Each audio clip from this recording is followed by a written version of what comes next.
Hello, my name is Peter Adams, and I'm going to talk to you about co-requisite models for developmental writing courses. And I thought I would start by making sure we're all on the same page about what a co-requisite model is. A co-requisite model is actually an umbrella term.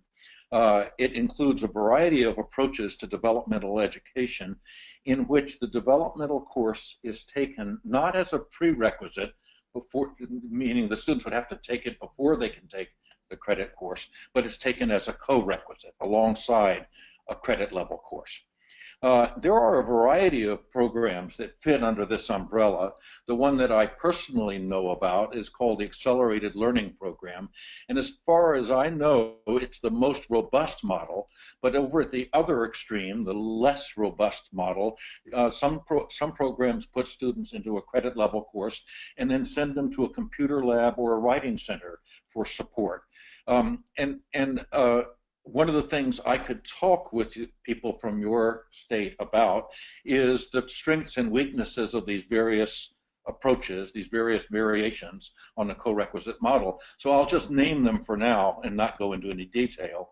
Compressed courses, in which students take a 6-credit course for 1 semester, stretch courses stretched over 2 semesters, studio approaches, an ALP model with 2 instructors, or something we call the triangle model. I could explain all of those and talk about the strengths and weaknesses of each of them if folks from your state were interested in that.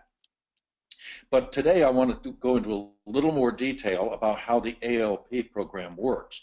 If a student arrives on campus and is assessed and told that she needs a developmental course, she's also told there's another option. She can choose the ALP route. If she does, she registers for a section of English 101, the credit level course, where she's joined by 9 other developmental students. And those 10 students are joined by 10 students whose placement is English 101, and of course an instructor. In the next hour of the day, immediately after the English 101, our little developmental red cap student will also take a section of our developmental English course, where she's joined by the same 9 developmental students as joined her in the English 101, and the same instructor. So that means that those 10 developmental students are spending 6 hours a week together, half that time in a very small section, and all of that time with the same instructor.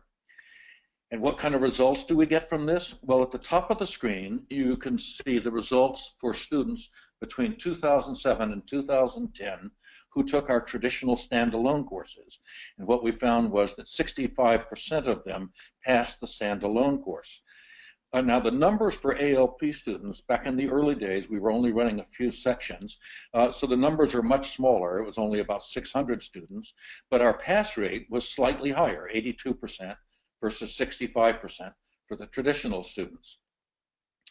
And then one of the most shocking things when we started looking at this kind of data for us was to discover among students who took the traditional course that 17% of them never failed anything. They actually passed the developmental writing course and then dropped out. Never, at least we followed them for 4 years, never registered for English 101, never even attempted it. And for the ALP students, the number who dropped out like that is reduced to 0, not because we're wonderful instructors, but simply because of the model. They take the 2 courses simultaneously. They have to register for both of them at the same time. And so, of course, there's no opportunity for them to drop out in between courses.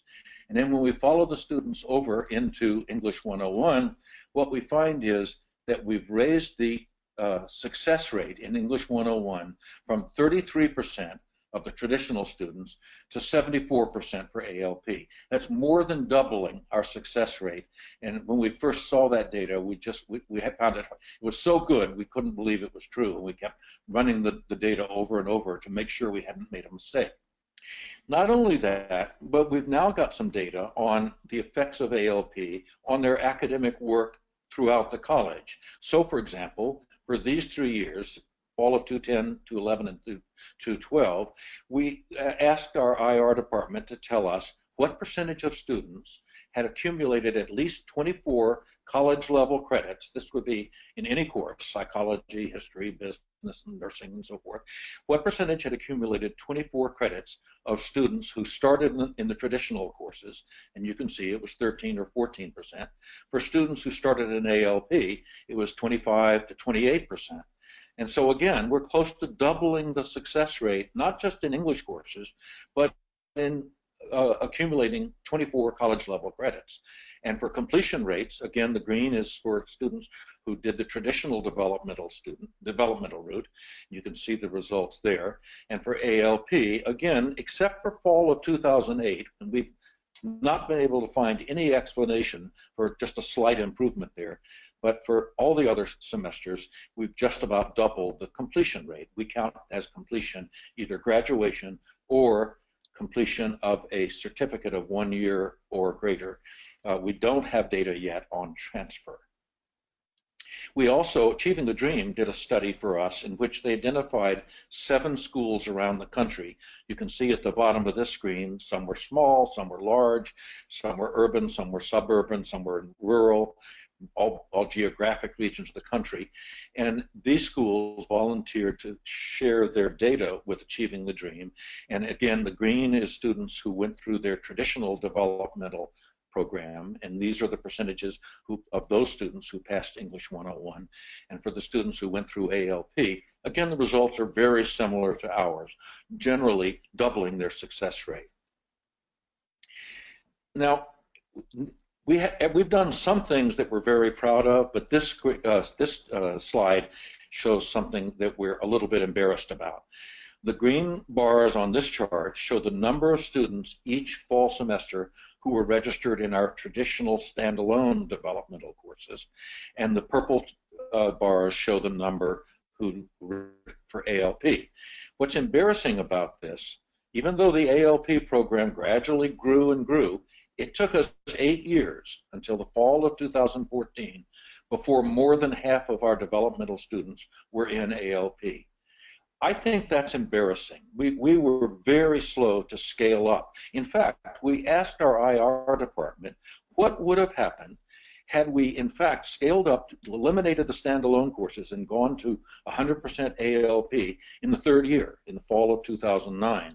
So we eliminate those first 2 years, and we got data for these 7 years, and what we discovered was that 3,576 students did not pass English 101 during those years, and would have if we had scaled up.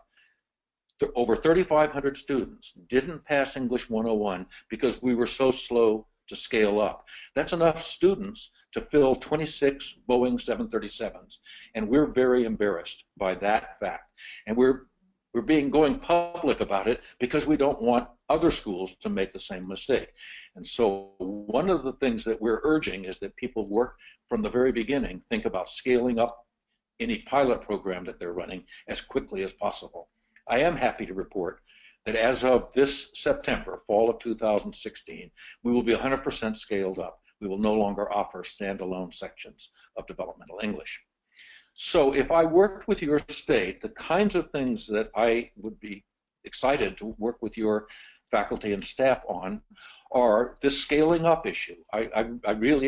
We have lots of things we can tell you about what we didn't do that we should have to have scaled up more quickly. We can also talk about the financial side. ALP appears to be a very expensive program because the class sizes are small, but in fact will save your college money.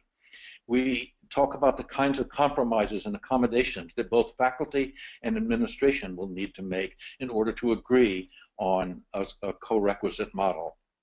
We can talk about how to adapt within your existing structures and policies to make the program work. In many locations, a co-requisite model is being considered because of top-down mandates from the state level or perhaps just from the institutional level. And in some places, that's created some resistance. We've done a lot of work with people in thinking through how to handle that resistance to a top-down mandate. We are very good at helping people figure out how to take the ALP model and tweak it and change it and adapt it to local context. We have most of the schools we've worked with have included the integration of reading, developmental reading and writing into their ALP model, and we are happy to work with schools that would like to do that. And finally, one of the most important things that we learned during the development of our model, and one of the reasons it took us so long to scale up, is that we did not realize early on how important faculty development is for the faculty who are going to be teaching in this new model. So I'm very excited about the results of co-requisite models, and I would be happy to work with your state in developing a co-requisite model that will work for you. Thanks.